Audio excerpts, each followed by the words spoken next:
We promised to hold a national economic dialogue within the first 90 days to understand the state of our economy and build consensus on the way forward.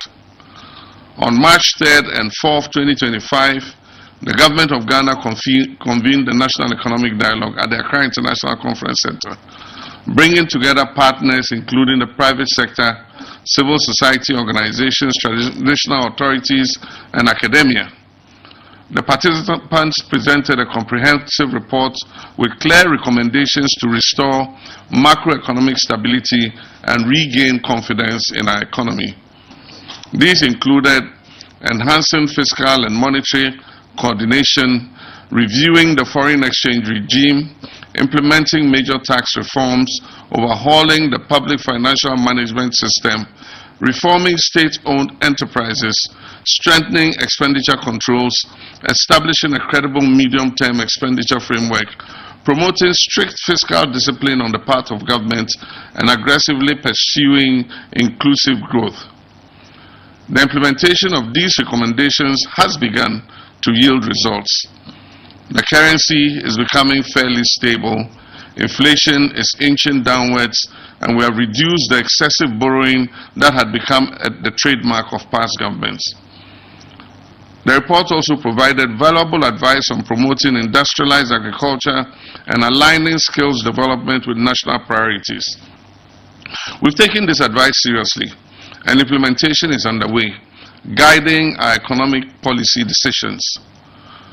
Following the recommendations of the National Economic Dialogue, we've amended the Public Financial Management Act 2016, Act 921, to introduce a debt rule that aims to reduce the ratio of debt to GDP to 45% by the year 2034.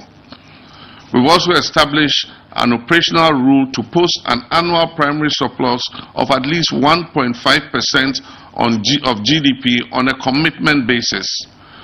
The amendment also allows for the establishment of an independent fiscal council to monitor the government's adherence to the fiscal rules.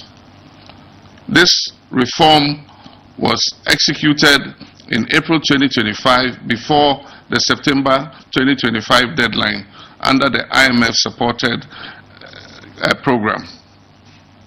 What is also new about this law is the sanctions associated with breaches of the fiscal rules, which extend beyond just the Minister for Finance to include all ministers of state and heads of covered entities whose actions or inactions contribute to the fiscal slippages.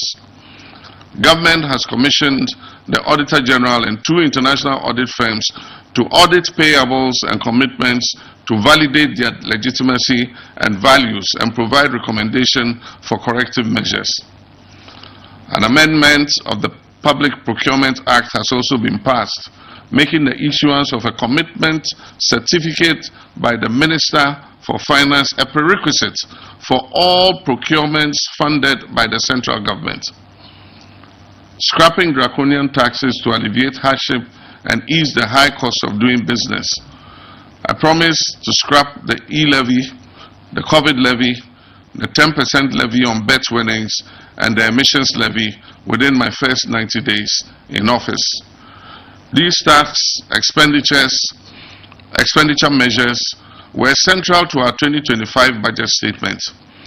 On April 2nd, 2025, I signed several bills into law, including the Electronic Transfer Levy e-levy repeal bill 2025, the emissions levy repeal bill, and the betting tax. We have delivered on 3 of these 4 specific tax repeals as promised. The COVID levy has intricate linkages to the existing IMF program.